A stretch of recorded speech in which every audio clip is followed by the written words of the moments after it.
Ito na ba ang pinaka-dense na lugar sa Metro Manila?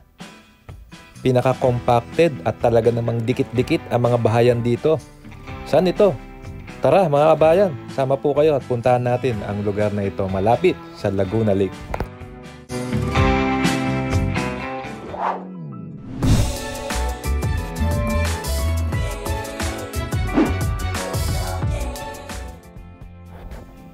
Magandang araw mga kabayan! Nung nakaraang video nga ay pinicture natin ang dulo ng Pasig River dito sa Laguna de Bay. Ngayon naman ay puntahan natin ang nasa gilid nito na tila pinaka-dense na lugar sa Metro Manila. Saan banda ito? Ito po, pasukin na natin ang Napindan Pasig na sa boundary lang ng Tanay Rizal. At ito nga po, makikita nyo ang sitwasyon ngayon dito na pag tinignan nyo po sa mapa ay parte pa rin ng pinagbuhatan. At yan po mga kababayan, talaga namang sunod yung clearing ng mga nakarang araw rito. Check po natin itong lugar na ito. Okay mga kabayan, no? Magandang araw. Dito tayo ngayon sa pinagbuhatan, Pasig. Actually, kaya ako rin dadaanan ko kasi ngayon, cover na rin natin, no? May nung kailan lang nagkaroon ng clearing dito.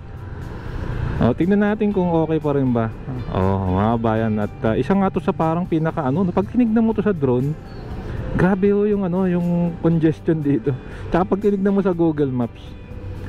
So sama lang kayo. Ayan. Medyo mabagal tong truck. Kailangan na malagpasan na natin ang truck na ito. Ayan, so ngayon yun yung kalagayan dito. Dati po, pinalawakan na to. Napakasikip ng daan dati dito. Tsaka pansin ko dito, nung hindi pa si Mayor Vigo, may mga nagtitinda sa gitna. Ngayon at least ayan na clear na. Tsaka maganda na yung kalsada.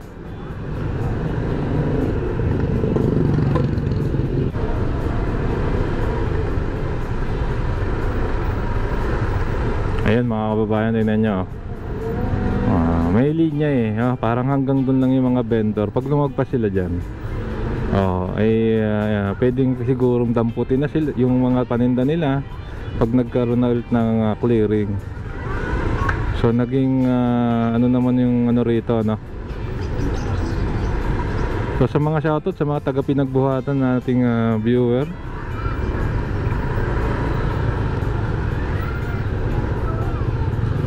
kamusta kayo?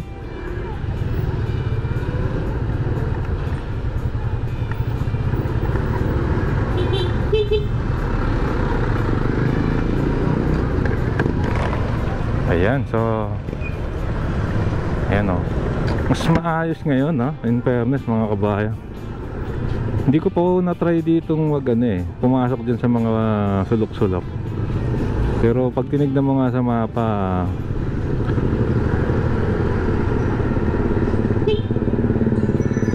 ay medyo kumpulan. Ayun okay dito.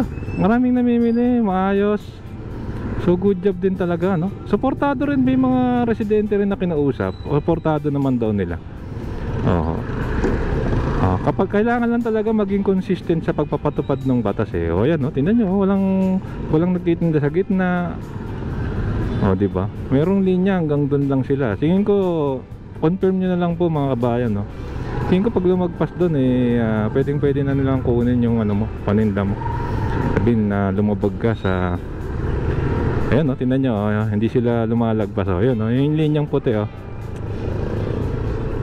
ayan yung ganap ngayon dito sa pinagbuhatan. So magdo-drone din tayo, pakita ko sa inyo to sa taas. So shoutout LGU ng Pasig. Ayan, so pinalipad na po natin si Bumblebee. Tingnan nyo, ang ganda ng view natin mga kababayan. Pasig River po yung nakikita nyo. At yan po ang C6 Road, papunta po ng Tanay Pakanan, pabalik po ng Taguig yung pakaliwa. Mga kabayan, tignan nyo itong view na yan. Tignan nyo, talaga namang napaka-dense ng lugar na ito. Talaga namang magkakadikit na yung mga bahayan. Parte po ito ng Nagpayong Pasig. Pag tinignan nyo po sa mapa, parang may part pa rin po ng pinagbuhatan.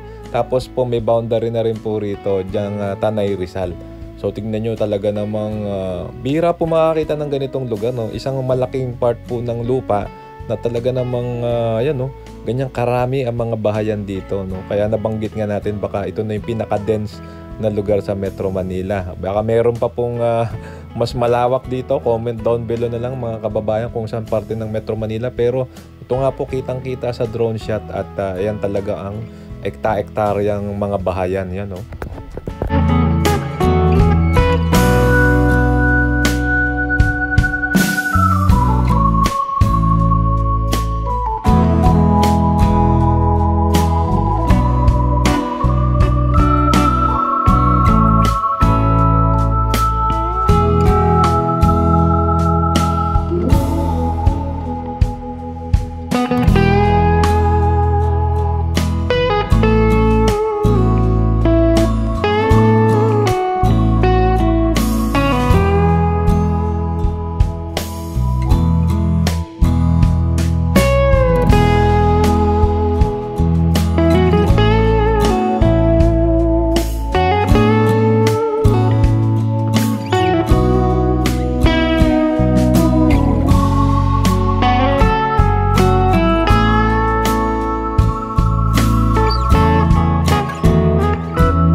Tuloy-tuloy lang ang ano yan mga bayan, yung kaayusan habitual yan eh. Pag na alam ng mga tao na seryoso yung gobyerno sa pagpapatupad ng batas, makakaugalian, mapapansin nyo na lang na kahit walang masyado ng clearing, eh sumusunod na sila. Habitual yan, no? So magsisimula talaga yan doon sa pagpapatupad ng batas tsaka sa mga leader. Ayan, no?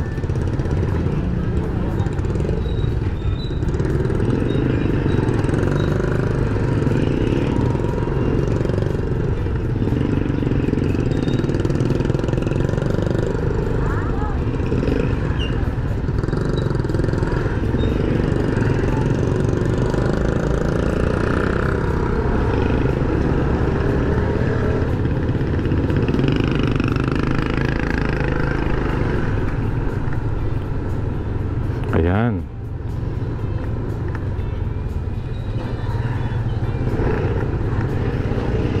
So ito na yung dulo ng pinagbuhatan.